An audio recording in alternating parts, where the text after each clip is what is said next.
हिले ना कुछ रमा महिले बारो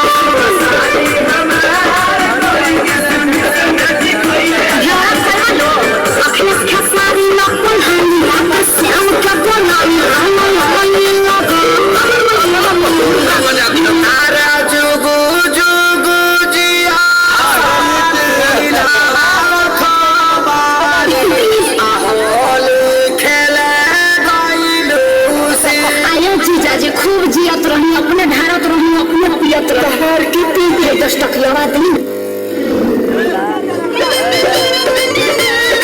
अरे यहाँ नदी बीच नैया